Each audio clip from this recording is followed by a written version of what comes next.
Alright guys, I'm going to show you one thing on the 2019 I don't like. So I'm back in the bunk. This is the bunk area. And this is the controls right here. If anybody's familiar with the old APU units, which I'm familiar with because one of the Warner trucks that I was on had an old APU, you had a temperature gauge up in this area, so to speak, and you set a temperature, and then what it would do, it would kick on the whole truck, and the truck, all the air conditioning in the front and in the back would run. In the new trucks with the electric APUs, it doesn't really work that way. So the thing I don't like is here's a vent here, even though it might be hard to see, and there's a vent right here, up there. So a vent here and here. Those are the only two vents in the back bunk, okay? I'm gonna cut them on. I'll tell y'all more in a minute. Alright, so I'm gonna give y'all some more detail. So, what I don't like, we'll finish that and then I'll talk about my drama. I am in Cali. What's up, Jose, Mr. JC elect? I'm in your city, man. I'm in French Camp, California, somewhere near the Lathrop area. So here's what I don't like about that. So right now I'm sitting up front, right? It's hot up here. It's 72 degrees. So I could probably roll the windows down and be all right. But it's warm up in this part. Now back there in that bunk, once you get past these two seats, it can get cold as hell.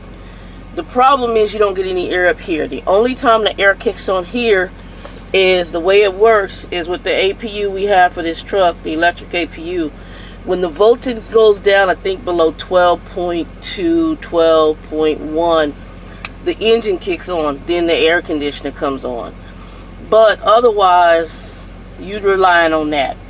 So to kind of force this to happen, what I do is I always lose my lights. I leave my front lights on, not the what do you call them? You know, the ones that glow, not the main lights, the ones that glow on the trailer and the, you know, your amber lights. I forgot you call them right now. Accessory lights, whatever the hell. I'm tired. Anyway, it doesn't get cold enough. So what I am going to do is I've seen them have on sale at Pilot here, those double fans.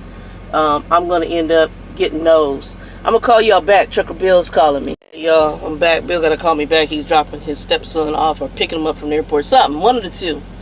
So anyway, that's the only thing I don't really like so far about the truck is that how they have the vents. They don't have a good ventilation system.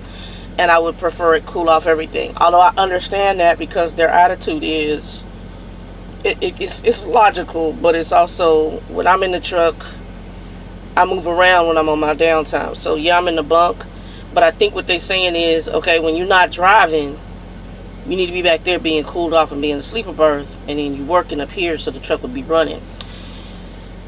I think that's a yes and a no. If it was a team, I think it just kind of sucks because the team driver would have to have the truck running if they were on downtime. Anyway, that's one of the things I like. So yesterday, let's talk about yesterday because it was a complete nightmare. I'm gonna have to do something with my head. Probably need to cut it. I think I'm just cutting it all off and brushing it. I had it really low, and I'll see if I put the picture on here back when I had it almost shaved to the head like a Caesar, and I just had it totally down. Which I might be going back to that. Yeah, might. Shower in here at Pilot last night. So I'm in French Camp, California. French Camp, California, Lathrop area. We have apparently, it's a combine. They have like combine drop yards with different places like Schneider. Who was over there? I saw Schneider. Some dairy company was there. I think Shamrock or somebody had some trucks there. Different companies. There's a couple different companies that had trucks there. I'm trying to think who all I saw. Covenant. And so they have a drop yard where they drop trucks there. Well, we had trucks there. Well, what they do, unfortunately, is they do stack your truck, your trailers behind trailers. So yesterday they told me to drop my empty there because I'm a reefer driver and I was on a dry van, and there was a reefer load they could get me on. So they gave me, it wasn't a long one, it was like 200 miles out of Sparks down to this yard, and then I had to pick up a reefer trailer that was going 76 miles. Well, then I talked to the dispatch guy, Slim. Slim was cool. He was cool. And Slim's like, do you know what time you're going to get there? And I said, Slim, I ain't seen what's going on in 80 yet. I said, last night when I looked that they opened it, they had opened 80 up on late Saturday night. And they had where you had the cameras where you could see the freeway. I could see the ice still on the damn highway. And I said, what I saw last night on just the, the cams on the California website, I could see the ice on this freeway. So Slim said to me, he said, okay, I said, so I don't want to give you an ETA and say, oh yeah, I can be there in 4 hours and it take me 6 or 7. I said, because I don't know what I'm driving into yet. And if it's crazy, I'm not driving fast, because they had a truck turnover up there. They had a lot of spin outs up there. And we're talking Donner Pass area. I don't drive Donner crazy. Matter of fact, there's parts where even on good weather, they tell you suggested speed is 50 miles an hour. Okay? Because it gets curvy. And especially for trucks, they tell you suggested truck speed 50 miles an hour for the curves. I bring that bad boy down to between 45 and 45, 50. They got no argument for me. They got no argument. So we got up there, and they still had the snow plows pushing the snow off.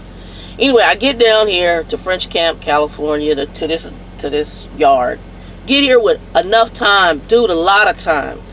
Get here, I leave out in the afternoon from Sparks, because I figured by that time the sun had beat down, the salt was on the road, it was warm. Oh my Lord Jesus, y'all have no idea. Get down here, everything going smooth. I get through the mountain, I get over Donner, I get to California. As much as I hate California, I was happy to be in California from where I was at. Y'all ready for it? Y'all ready for it? Oh my God, y'all ready for this? Y'all gotta be ready for this, because this is crazy as hell. I do all that, everything I just told you. Get to the yard, I have a hella back, because this is a tight yard. It's got a bunch of different folks' trailers in there.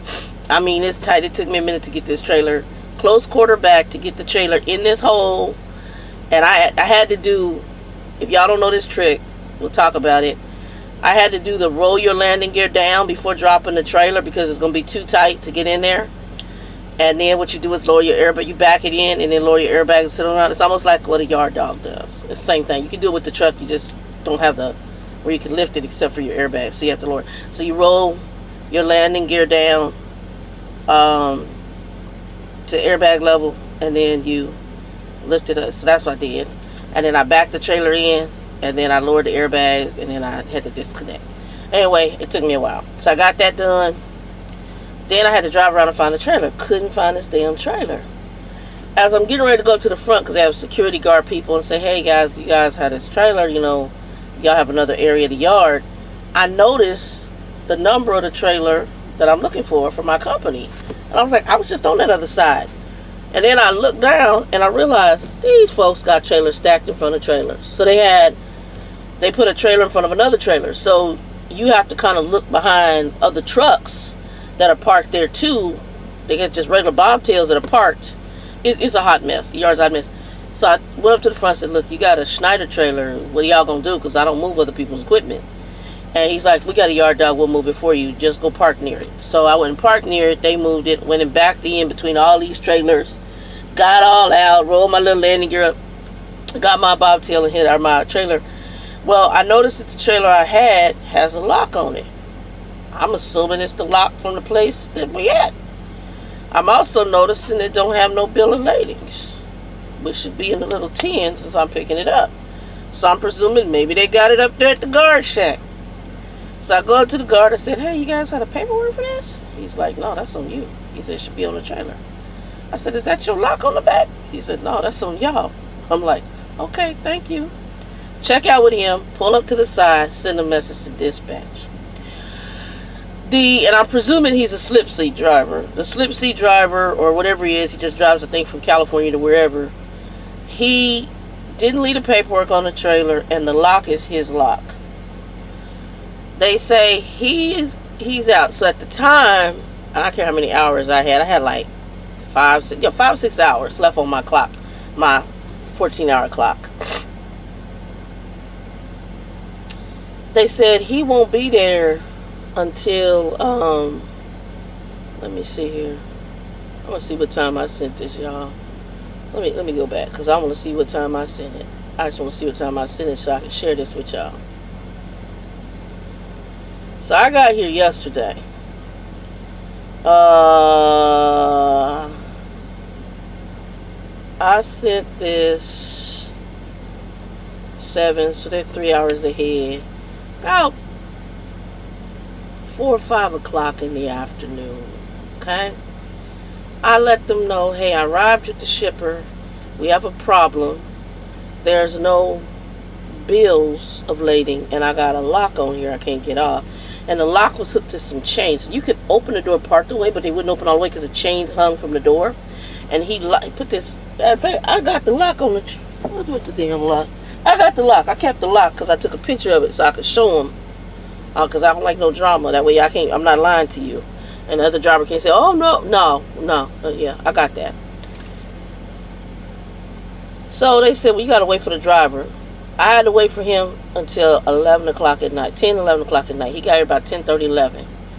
Okay, I'm supposed to be to the con by 1 a.m. in the morning. He gets here between 10 and 11, and he got a crap load of keys, dude. I mean, I ain't never seen so many damn keys. He gets back there. He was a nice guy. He just wasn't, all the rocks weren't in the box, okay? All the Cheerios weren't in the bowl. Nice guy. Just not all here. And he goes back to unlock. He says, I think somebody stuck something in the lock. I can't get it unlocked. I said, well, the lock looked like it was a little corroded to me. You got any WD-40? No, I don't have any WD-40. I don't have any either. Well, you know, you just go and take it up there to the customer and tell them to cut it off. You don't have no bolt cutters? Do you have bolt cutters? No. Okay. No, I don't have any bolt cutters. Because we could probably bolt cut that chain. Yeah, I got no bolt cutters. I'll tell y'all why I don't keep bolt cutters on the truck later. I was like, okay, I don't have any bolt cutters. He says, okay, I don't have any wire cutters, I don't have any bolt cutters. I thought about buying them, and I'm not. I'll get to that later. So, because most of the time you use bolt cutters for bolt seals, or wire cutters for for certain seals and wire cutters. I don't do that. And I was going to do it originally. My problem with doing it is that the customer does not come and check the seal, and they'll tell you to break the seal, and if something's wrong, it's on you. So what I did is I decided, let the customer break their own damn bolt. You break the bolt, then Joe Bob broke the bolt. You cut the wire seal, then Joe Bob, because usually when they do those kind of seals, it's some valuable crap in the back, or they have a certain value on the load. Anyway, so at this point, I sent dispatch a message. I said, look, gentlemen cannot open up the back of the truck, and how do you guys want to proceed? So then they like, well, do you have any bolt cutters? I'm like, bro, I don't carry bolt cutters. I don't carry bolt cutters, wire cutters, none of that. And if I did have them, I don't have them. I don't have them, but yeah. No. I told them, I said, the reason I don't carry them is because to me to carry them, it allows the customer to not come and cut and check verify their damn seal. So at this point,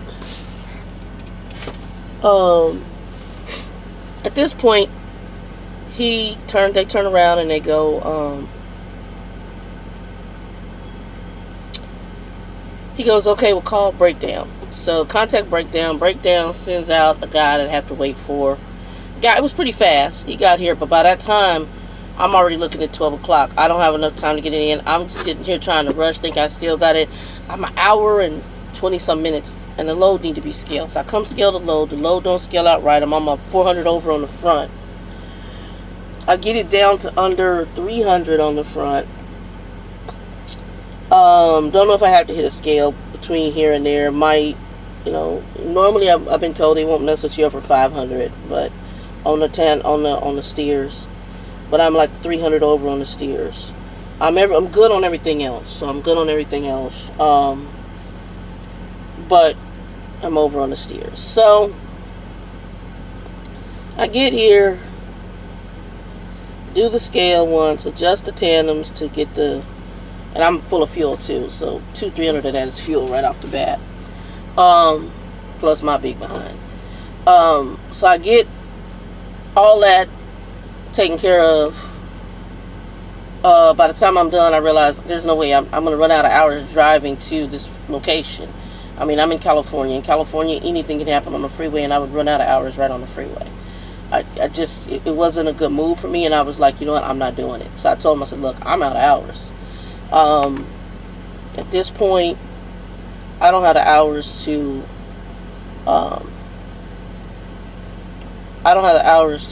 to do this. So I'm out of hours right now.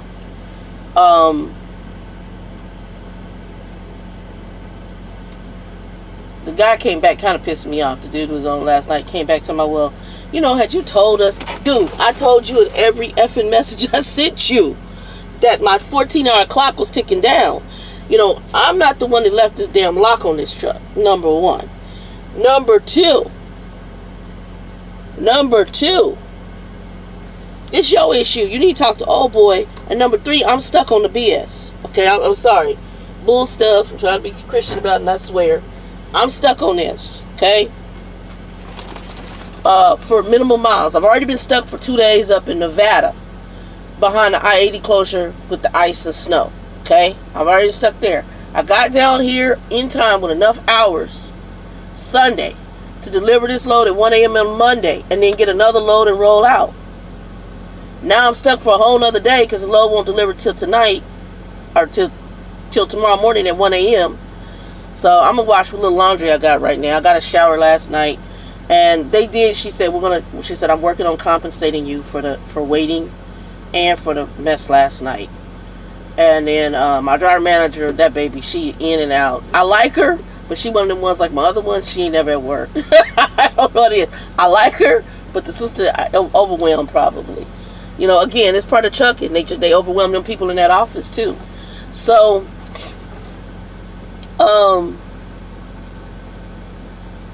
I got the load tonight, but then they gave me, I think it's like I got another load I pick up, and they give me like almost a 15, how many mile run is this? I got a load I'm picking up,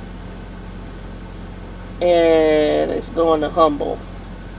And so I got 400 miles to pick it up, and almost 1,500 miles. So they gave me a 2,000 mile run for the 22nd. So they gave me a good run. So I'm going to bust a butt and get there.